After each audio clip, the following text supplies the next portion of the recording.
शंभु स्तोत्र में समझा रहे हैं जो आपने पूरे मुख्य कौन है और गौण कौन है ये पढ़ा। अब यहाँ समझा रहे हैं कि दृष्टांत की उपयोगिता क्या है। ननु दृष्टांत समर्थन, जो दृष्टांत का समर्थन की युक्तम जो का इस प्रकार से दृष्टांत अनेने प्रयोजन भावादित्याशंकम आहा, दृष्टांत के प्रयोजन की जो भाव स्थिति है ऐसी शंका करने पर कह रहे हैं कि दृष्टांत क्यों दिया जाता है। अब समझिए महात्मा, प्रवचन तो सब करना सीख चुके हो पर फिर भी प्रवचन करना सीखो। कथा कुछ चल रही है और सार कुछ चल रहा है, वो कथा नहीं है। दृष्टांत दृष्टांत को बल देने के लिए दिया जाता है, न कि दृष्टांत संपल हो। दृष्टांतों पर दृष्टांत चल रहे हैं पर विषय समझ में नहीं आ रहा। उदाहरण देने का उद्देश्य अच्छे समझ में आ जाए, ना समझो को तद विषय की ना समझदार के लिए दृष्टांत नहीं देना पड़ता, ना समझो के लिए ही ज्यादा उदाहरण देने पड़ते हैं। बाल प्रबोधना है, बालकों को बोध के लिए दृष्टांत की आवश्यकता है। समझदारों के लिए हेतु प्रयोग से ही काम चल जाता है, उपने निगमन की भी आवश्यकता नहीं पड़ती। प्रतिज्ञा हेतु दो ही से काम चलता है। प्रतिज्ञा तो होना ही चाहिए, लेकिन उपदेश के लिए चाहे बाल हो चाहे प्रौढ़ हो, उदाहरण की आवश्यकता है। विषय को सरलता से दृढ़ता दिखाने के लिए उदाहरण होते हैं।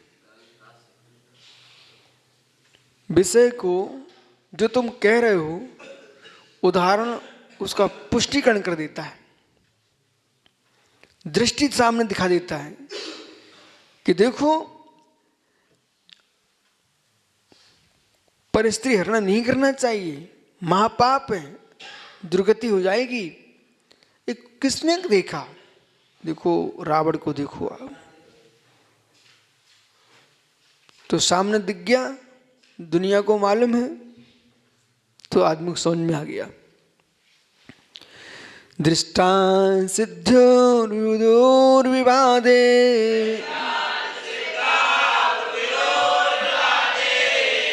साध्यम प्रसिद्धेन तु तादृस्ति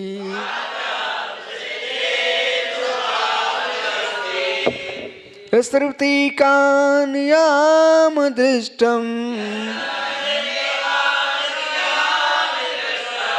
तुदी दृष्टिरिवत शेषे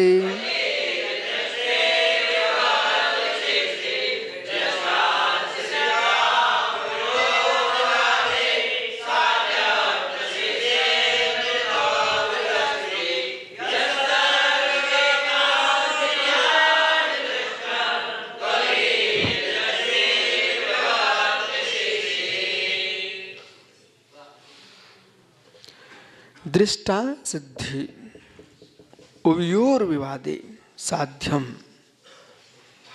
उभयोर विवादे साध्यम। अब उभय कौन है? वादी और प्रतिवादी दोनों को ही दृष्टांत जो है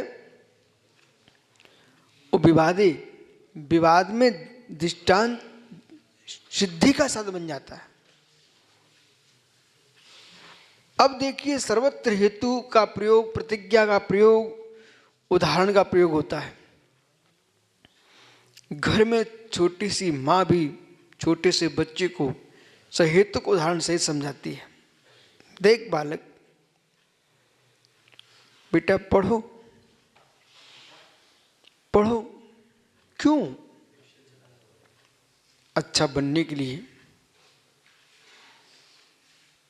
जो नहीं पढ़े ना, उन्हें देखो क्या हालत हुई है। जो पढ़े हैं देखो उन्हें क्या हालत हुई है।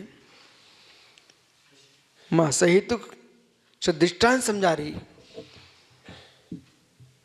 तो जैसे हमने कहा भाई अध्ययन करो, अन्यथा अन्यथा आगामी काल में दूसरे संघों के महाराजों के चेहरे तुम्हें देखना पड़ेंगे। ये सुनने को मिलेगा जब जो पढ़ने वाले मुनिराज यहाँ पर हैं और आप फिर कहीं मिले तो ये कहोगे, उनके चरणों की सेवा करते मिलोगे और यूँ कहोगे हाँ हमारे संग के हैं, बहुत अच्छा पढ़ते थे, आप भी वहीं थे, अब क्यों नहीं पढ़े। कितने बच्चे स्कूल में जाके थैला लेके बेर बीनने चले जाते थे, वे मास्टर को बेर बीन के खुश करके पास होते थे। ठीक है, वे मास्टर साहब ले गए बेर, उन्हें क्या रख दिए नंबर, लेकिन बुद्धि थोड़ी रख दी उनने।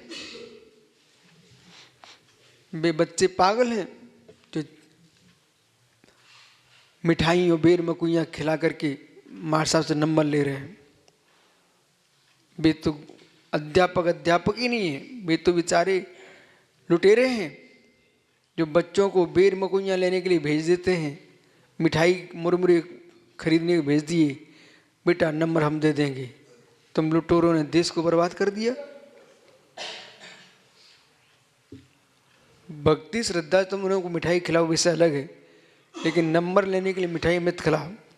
वे कापी पर नंबर चढ़ा सकते हैं पर बुद्धि पर नंबर नहीं दे सकते। बुद्धि का नंबर चाहिए तो अध्ययन करना पड़ेगा। ऐसे गुरु खुश करने के लिए चाटकारी करते रहो तुम तो गुरु खुश रह आएंगे, लेकिन गुणस्थान खुश नहीं होगा।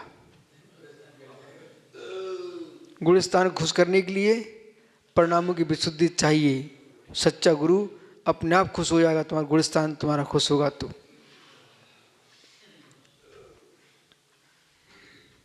ये समझो विषय को।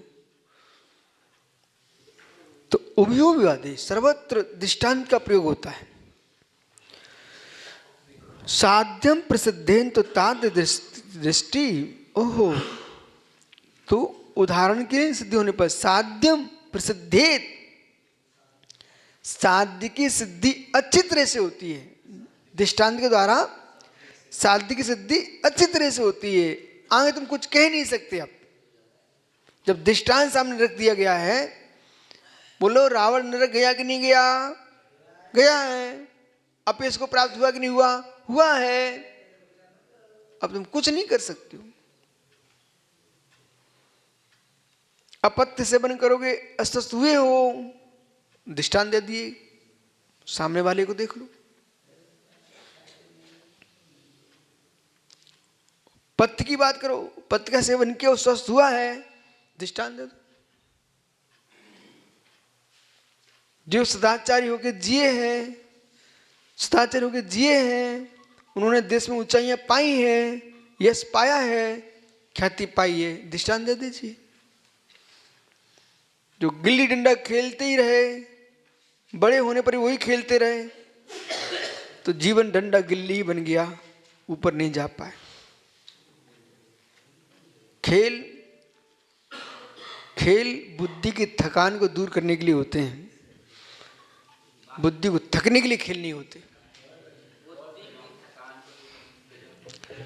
बौद्धिक थकान को दूर करने के लिए खेल खेलना चाहिए, न कि बुद्धि थकाने के लिए खेल खेलना चाहिए।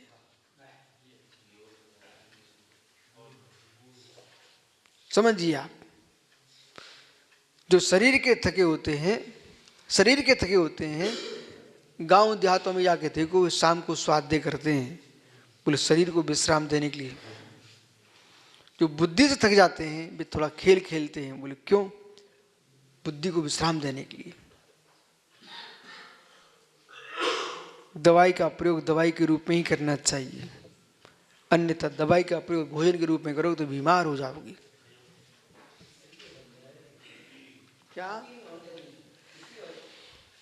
इसलिए अच्छी तरह से तो और तादृक न दृष्टमस्ति, वैसी दृष्टांत बुद्ध कोई वस्तु दृष्टिगोचर नहीं है। कैसी? आह यह सर्वथैकांत नियम दृष्टम, जो संपूर्ण रूप से एकांत का कथन करने वाली हो, ऐसा कोई दृष्टांत जगत में नहीं है। ऐसा कोई दृष्टांत नहीं जगत में जो एकांत से सिद्धि कर रहा हो। तो दे दृष्टिवृत्त भवत्य से, हे प्रभु, इसलिए तुदीय दृष्टि, आपकी जो दृष्टि यानी अनेकांत दृष्टि, अनेकांत शासन, अनेकांत मत, अशेषे संपूर्ण साध्य साधन दृष्टांत में विभति विभाति यानी शोभा को प्राप्त होता है, शोभित होता है। दृष्टांतो निदर्शनम उदाहरणम, दृष्टांत निर्दर्शनम उदाहरणम, दृष्टांत के निर्देशन क्या? उदाहरण। तसिद्धो, दृष्टांत किसे कहते हैं परीक्षा मुख में?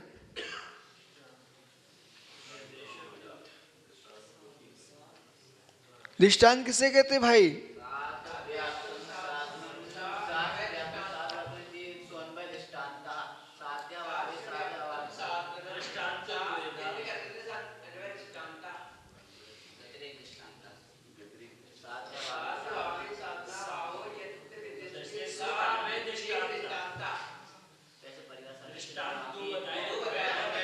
दृष्टांत के दो भेद हैं, अन्वय और व्यतिरेक।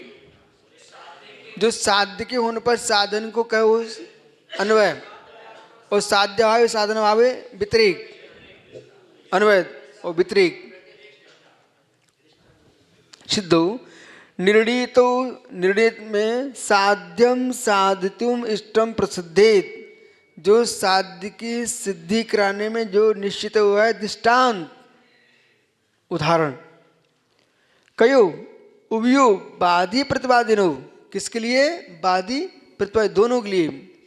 कस्मिन विवादे, किसमें? विवाद में। प्रपत्ति सर्वतैकांतेव दृष्टांतो भवन्ति इत्याह, सर्वथा एकांतवान दृष्टांत होता है क्या? न इत्यादि, न तो नैव तादृक तथा विधम दृष्टांत भूतम अस्ति, वैसा कोई दृष्टांत नहीं है। विद्यते वस्तु यद उदाहरणम भूत्वा, वस्तु जो उदाहरणभूत होने पर सर्वतैकांत नियम, सर्वतैकांत एवं स्थित नियमाकाम दृष्टम भूतपद्यम, ना संपूर्ण एकांत का कथन करने वाला कोई दृष्टांत नहीं है, ऐसा कोई नियामक नहीं है। कुतः न दृष्ट दृष्ट दृष्टमित्याह, कैसे नहीं दिखता? क्यों नहीं दिखता? तुदीय इत्यादि, तुदीया चाशो दृष्टिश्च, हे नाथ, आपकी दृष्टि, तुदीय दृष्टि अनेकांतात्मतम, आपकी दृष्टि मतलब अनेकांत मत, सा आविर्भवती प्रभवती, क्व उसमें प्रकट होता है, आविर्भाव होता है, का अशेषे साध्य, संपूर्ण साध्य हेतु दृष्टान्ते च अनेकांतात्मक न अशेषम वस्तु व्याप्ति इत्यर्था, अनेकांतात्मक ही है, एकांत वस्तु व्याप्ति ऐसा नहीं, ऐसा इत्यर्थ आपको अर्थ समझना चाहिए। समझ में आया कुछ? दृष्टांत जो है, हे प्रभु, अनेकांत दृष्टि से ही दृष्टांत घटित होता है, एकांत का कोई दृष्टांत जगत में नहीं है, ऐसा समझना चाहिए।